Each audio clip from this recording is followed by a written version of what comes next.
Okay, so fluid mechanics naman tayo ulit involving manometry. So this is a past board problem.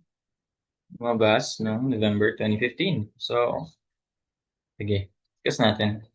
So what is the pressure at A in the figure shown? So, dali lang yan. Kapag ganyan manometry, this is an open manometer.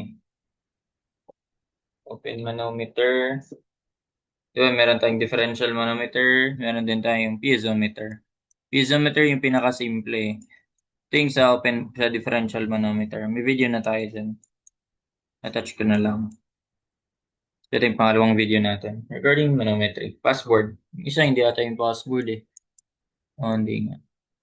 Sige, so what is the pressure at A in the figure shown? Ang technique dito, di ba may two ways tayo dyan?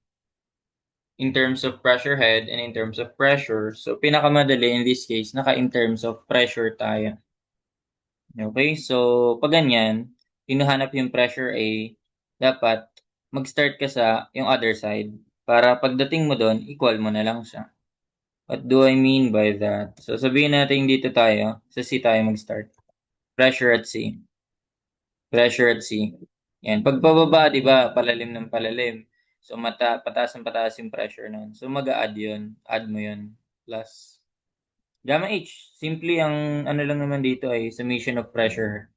Summation of pressures, which is just equal to gamma H, or pwede ring summation ng pressure head. Just summation ng pressure over gamma. Ito pressure naman kasi tinatanong, in terms of pressure tayo.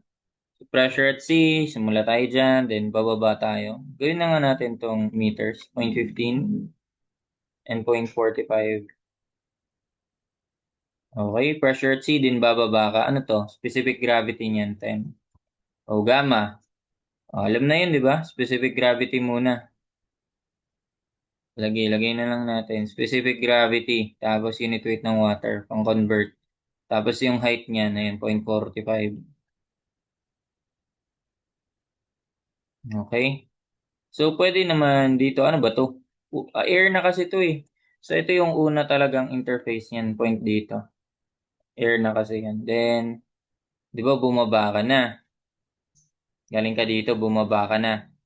So, pwede mo rin naman i-consider to, pero mababawas lang din naman kasi kung i-add mo, tapos aangat ka, so bawas naman yun. Eh di magka-cancel lang yung buong yan.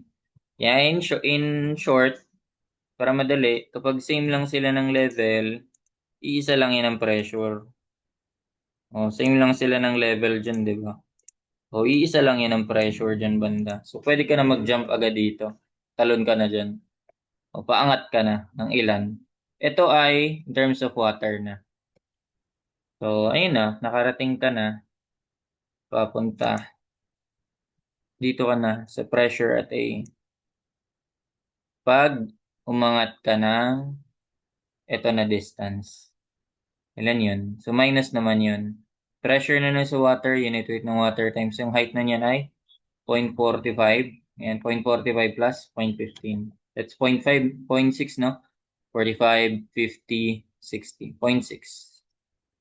Nakarating ka na sa pressure at A. Oh, pag ganito, open yung itong sika sa interface mo, open yan sa atmosphere. At gauge lang kasi yung kinukuha natin na pressure kapag ganitong tanungan, hydraulics, fluid mechanics, hydraulics. Gauge pressure ginagamit natin dyan. So that is zero yung pressure dyan. So yun, masisimplify mo na. Para mo kayong pressure at A ay simply specific gravity, 10 yun, times unit weight ng water, 9.81, times yung 0.45. Bumaba ka. Then, baba, so plus, then minus mo lang din yun. So, wala lang din. Then, minus ka pa ulit. 9.81 per sa unit weight ng water. Then, times yung height niya ng 0.6. Tama? Okay. So, yun na yung pressure at A. 38.26259. Ganun lang. Kasimple. That's it for this problem. Hope you learned something. Thank you.